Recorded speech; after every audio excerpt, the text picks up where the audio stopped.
केंद्र सरकार ने डाकघर की बचत योजनाओं में निवेश के नियमों में बदलाव किया है। इसके तहत अब कोई भी व्यक्ति यदि डाकघर की बचत योजनाओं में 10 लाख रुपए से अधिक का निवेश करता है तो उसे धन के स्रोत या आय का प्रमाण देना होगा। डाक विभाग ने इस संबंध में परिपत्र जारी किया है। इसमें निवेशकों के लिए केवाईसी यानी अपने ग्राहक को जाने के प्रावधानों को कड़ाई से लागू करने की बात कही गई है। निवेशकों को अब पैन और आधार कार्ड भी देना होगा। साथ ही डाक विभाग ने सभी डाकघरों को निर्देश जारी कर कहा है कि कुछ श्रेणियों की छोटी बचत योजनाओं के निवेशकों से आय का प्रमाण अनिवार्य रूप से लें। प्रवीण कुमार श्रीवास्तव ने आज केंद्रीय सतर्कता आयुक्त के रूप में शपथ ली। राष्ट्रपति द्रौपदी मुर्मू ने उन्हें पद और गोपनीयता की शपथ दिलाई। वे 1988 बैच के असम मेघालय कैडर के भारतीय प्रशासनिक सेवा से सेवानिवृत्त अधिकारी हैं। नेपाल के प्रधानमंत्री पुष्प कमल दहल प्रचंड प्रधानमंत्री नरेंद्र मोदी के निमंत्रण पर 31 मई से 3 जून तक भारत की आधिकारिक यात्रा पर रहेंगे। भारत यात्रा के दौरान नेपाल के प्रधानमंत्री राष्ट्रपति द्रौपदी मुर्मू और उपराष्ट्रपति जगदीप धनखड़ से मुलाकात करेंगे और प्रधानमंत्री नरेंद्र मोदी के साथ भारत और नेपाल के बीच द्विपक्षीय साझेदारी से संबंधित विभिन्न क्षेत्रों को लेकर गहन विचार विमर्श करेंगे। प्रदेश का मौसम शुष्क बना हुआ है। मौसम विभाग ने कहा है कि अगले 3 से 4 दिनों तक राज्य के अधिकांश हिस्सों में गर्मी में बढ़ोतरी होगी, जिसके चलते औसत तापमान में 2 से 3 डिग्री सेल्सियस की बढ़ोतरी दर्ज किए जाने की संभावना है। पिछले 24 घंटों के दौरान औरंगाबाद प्रदेश का सबसे गर्म स्थान रहा, जहां का अधिकतम तापमान 40.3 डिग्री सेल्सियस दर्ज किया गया। सहरसा में आयोजित 5 दिवसीय राज्य स्तरीय बैडमिंटन प्रतियोगिता के तहत अंडर 13 बालक वर्ग का खिताब मुजफ्फरपुर के काव्या कश्यप ने जीत लिया है।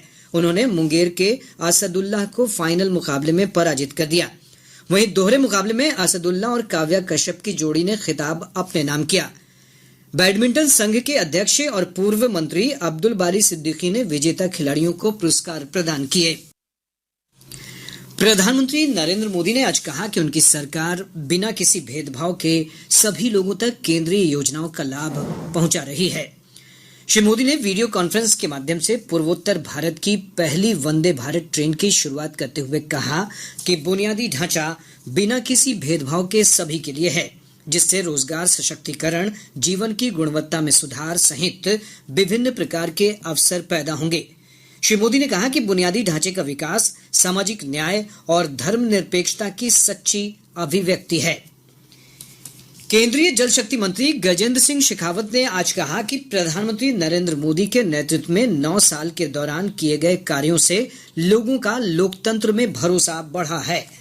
श्री शेखावत ने पटना में नरेंद्र मोदी सरकार की 9 वर्षों की उपलब्धियों की जानकारी देते हुए बताया कि 9 वर्षों में देश कई मामलों में आत्मनिर्भर बना है।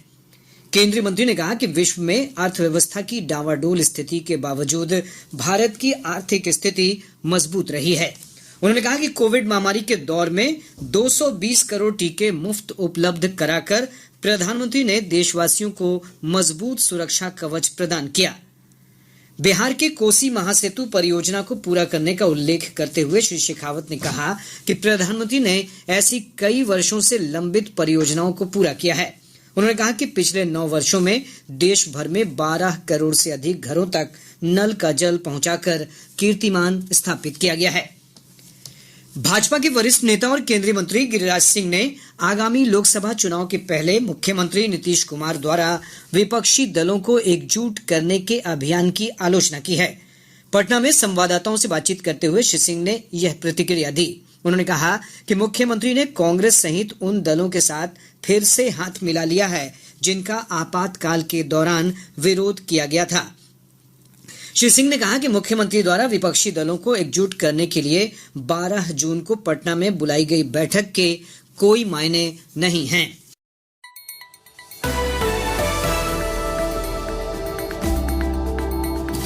वज़ीर-ए-आज़म नरेंद्र मोदी ने आज कहा कि उनकी हुकूमत बगैर किसी तफरीक के सभी लोगों पर मरकजी मंसूबों का फायदा पहुंचा रही है। जनाब मोदी वीडियो कॉन्फ्रेंस के तवस्सुत से शुमाल मशरक की पहली वंदे भारत ट्रेन की शुरुआत करते हुए कहा कि बुनियादी ढांचे के बगैर किसी इख्तिलाफ के सभी के लिए है, जिससे रोजगार, इख्तियारकारी जिंदगी के कामयाब में इस्लाह समेत मुख्तलिफ किस्म के मौक़े पैदा होंगे। जनाब मोदी ने कहा कि बुनियादी ढांचे के फरोग समाजी इंसाफ और सेकुलरिज्म का सच्चा इजहार है। जल शक्ति के मरकजी वजीर गजेंद्र सिंह शेखावत ने आज कहा कि वजीर आजम नरेंद्र मोदी की क़यादत में 9 साल के दौरान किए गए कामों से लोगों का जमहूरियत में के तई इत्तेमाद बढ़ा है। जनाब शेखावत ने पटना में नरेंद्र मोदी हुकूमत के 9 बरसों की हुसूलियाबियों की जानकारी देते हुए बताया कि 9 बरसों में मुल्क कई मामलों में खुद कफील हुआ है। मरकजी वजीर ने कहा कि दुनिया में मईशत के खराब सूरत हाल के बावजूद हिंदुस्तान की इक्तसादी सूरत हाल मजबूत रही है।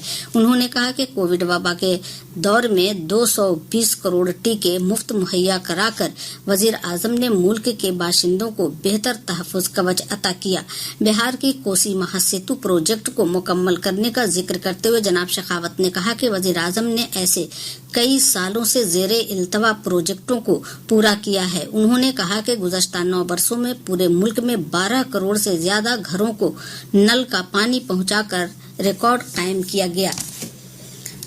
बीजेपी के सीनियर लीडर और मरकजी वजीर गिरिराज सिंह ने आइंदा लोकसभा इंतखाब के पहले वजीर आला नीतीश कुमार के जरिए अपोजिशन पार्टियों को मुत्तहिद करने की मुहिम की नुक्ताचीनी की है। पटना में नामानिगारों से बातचीत करते हुए जनाब सिंह ने ये रद्द-ए-अमल जाहिर किया। उन्होंने कहा कि वजीर आला कांग्रेस समेत उन पार्टियों के साथ फिर से हाथ मिला लिया है जिनका इमरजेंसी के दौरान मुखालफत किया था। बीजेपी रहनुमा जनाब सिंह ने कहा कि वजीर आला के जरिए अपोजिशन जमातों को मुत्तहिद करने के लिए 12 जून को पटना में तलब की गई मीटिंग का कोई मायने नहीं है। मरकजी हुकूमत ने पोस्ट ऑफिस के बचत मंसूबों में सरमायाकारी की पॉलिसियों में तब्दीली की है। इसके तहत अब कोई भी शख्स अगर पोस्ट ऑफिस की बचत स्कीम में 10 लाख रुपए से ज्यादा की सरमायाकारी करता है तो उसे दौलत के जराये या आमदनी का सर्टिफिकेट देना होगा। महकमा डाक ने इस सिलसिले में सर्कुलर जारी किया है। इसमें सरमायाकारों के लिए KYC यानी अपने ग्राहक को जाने के निजाम को सख्ती से नाफिज करने की बात कही गई है। सरमायाकारों को अब पैन, आधार कार्ड भी देना होगा। साथ ही महकमा डाक ने सभी डाकघरों को हिदायत जारी करके कहा है कि कुछ दर्जे की छोटी बचत स्कीम के सरमायाकारों से आमदनी का सर्टिफिकेट लाजमी तौर पर लें। परवीन कुमार श्रीवास्तव ने आज मरकजी निगरानी कमिश्नर के तौर पर हलफ लिया। सदर जमहूरिया द्रौपदी मुर्मू ने उन्हें ओहदे और राजदारी का हलफ दिलाया। वे 1988 बैच के असम मेघालय कैडर के इंडियन पुलिस सर्विस भारतीय प्रशासनिक सेवा के सुबकदोश अधिकारी। नेपाल के वजीर आजम पुष्प कमल दहल प्रचंड वजीर आजम नरेंद्र मोदी की दावत पर 31 मई से 3 जून के बीच भारत के दौरे पर रहेंगे। भारत दौरा के दौरान नेपाल के वजीर आजम सदर जमहूरिया द्रौपदी मुर्मू और नायब सदर जमहूरिया जगदीप धनखड़ से मुलाकात करेंगे और वजीर आजम नरेंद्र मोदी के साथ भारत और नेपाल के बीच साझेदारी से मुतल्लिक विभिन्न इलाकों को लेकर गौर-व-खौज करेंगे। महकमा मौसमियात ने कहा है कि गुज़श्ता 24 घंटे के दरमियान रियासत का मौसम खुश्क बना हुआ है। आइंदा 3 से 4 दिनों में रियासत के बेशतर हिस्सों में गर्मी में इजाफा होगा, जिसकी वजह से औसत दर्जे हरारत में 2 से 3 डिग्री सेल्सियस इजाफा होने का इम्कान जाहिर किया है। गुज़श्ता 24 घंटों के दौरान औरंगाबाद रियासत का सबसे गर्म मुकाम रहा, जहां का ज्यादा से ज्यादा दर्जे हरारत 40.3 डिग्री सेल्सियस दर्ज किया गया।